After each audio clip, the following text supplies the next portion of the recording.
Բարի երեկո։ Մի քանի րոպեով ձեզ զբաղեցնեմ բաց զրույցով իմ բաց բալկոնից։ Այսօր Հայաստանի Հանրապետության անվտանգության երաշխավոր հայոց զինված ուժերի կազմավորման 34-ամյակն է։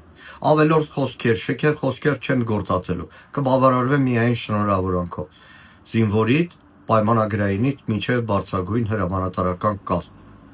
Շնորհավորանքս ուղղում եմ բոլորին։ Անցնող 34 տարիներին իրենց ծառայությունը մատուցած եւ մեր բանակի հերոսական պատմությունը կերտած, դժվարին օրերն անցկացրած, վիրավոր օրերն անցկացրած բոլորին։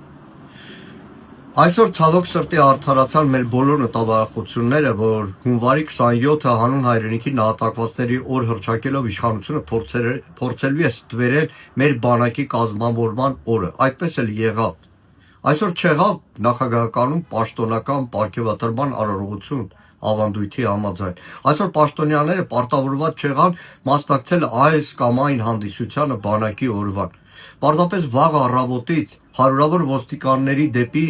Պաշտպանության նախարարության ուղղվող ճանապարհի ներկայությունը հուշում է, որ Փաշինյանը լինելու է Պաշտպանության նախարարությունում, որը ՊՆ-ն ներկայացրեց իբրև հանդիսավոր նիստ, բայց պարզ հայերենով կասեմ, դա Փաշինյանի 30 րոկանոց դասախոսությունն է դալիճում ներկա զինվորականների առաջ։ Բարձրագույն զինվորական հրամանատարական կազմի մեր տարբեր զորամիավորների հրամանատարական կազմերի առաջ։ Մի քանի կետով կուզեմ ուղղակի անդրադառնալ։ Նախ ամենաշատ գործածված տերմինը, որ Փաշինյանն օգտագործեց, D30 հաուբիցի անունն էր։ Իբր իրենից առաջ D30-ները հնամաշ էին մեր բանակում, իսկ ինքը եկավ յուղը վրան D30-ներ բերել։ Այն, որ հնամաշ D30-ներով մեր բանակը հերոսական պատմություն է կերտել, ազատագրական պատմություն է կերտել, դա այլ հարց է։ Չգիտեմ, հետո Փաշինյանի ականջին որևէ մեկը օրինակ հրետանա, որ փսփսած, որ Ռուսաստանում վաղուց D30-ներ այլևս չեն արտադրվում։ Չգիտեմ, դա այլ հարց է, ով ռիսկ աներ Փաշինյանին մի բան ասել։ Եթե նա ի նկատի ուներ այլ երկրներից գնված այլ հրետանային համակարգեր, ապա պետք է բարի լիներ ու անկեղծ ասեր, թե ինչ դժվարություններ ունի այդ ամենը հայրենիք Հայաստան տեղափոխելու։ Երկրորդը, Փաշինյանը հերթական անգամ, ինչպես իշխանությունը սովորաբար անում է, հոգ հորտած, թե բանակի համազգեստը փոխում է։ Ախր բանակի համազգեստը փոխելու մասին այս իշխանությունը քանի տարի է խոստանում։ Քանի անգամ եմ ասել, դեռ 24 թվականի խոստանում են, որ հայոց զինված ուժերը նոր համազգեստ պետք է ունենա։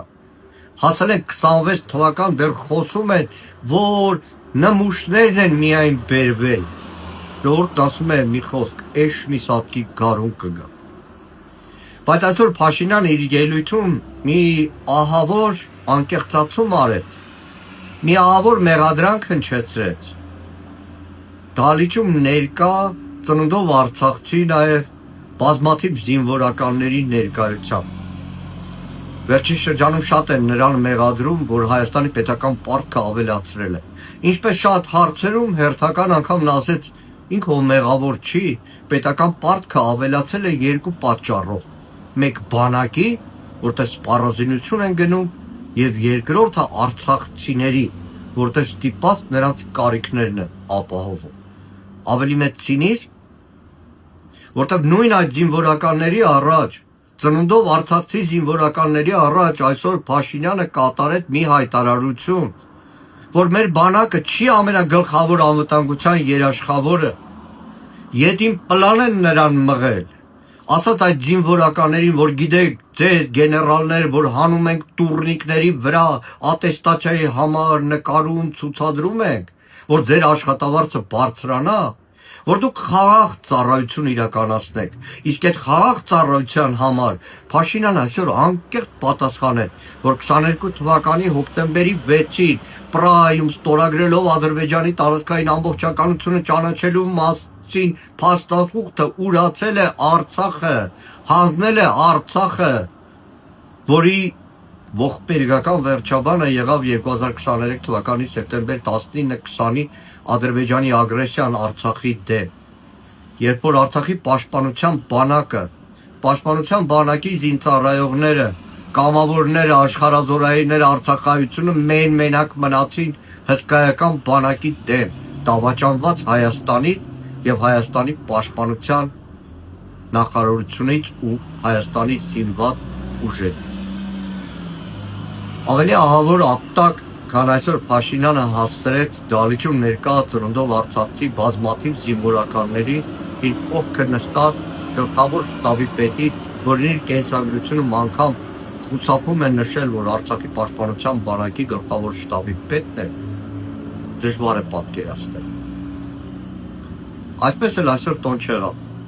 Իշխանությունն ամեն ինչ արեց ստվերել մեր բանակի, մեր պաշտպան զինված ուժերի կազմավորման օրը։ Ու ստվերեց Փաշինյանի ելույթով, այպանումներով, դատապարտումներով ու քննադատություններով։ Իսկ հնարավոր է ամեն ինչ անել, հնարավոր է բեկել այս վիճակը, իհարկե հնարավոր է, բայց դա այլևս այլ թեմա է։ Ուղղակի այսօր այդ զինվորականների շատերը, որ տուն գնան, չգիտեմ ինչպես են նայելու տնեցիների աչքերի, տնեցիներ, որոնցից շատերը Արցախը լքել են պարտադրված 2023 թվականի սեպտեմբեր 19-20-ի ագրեսիայից հետո։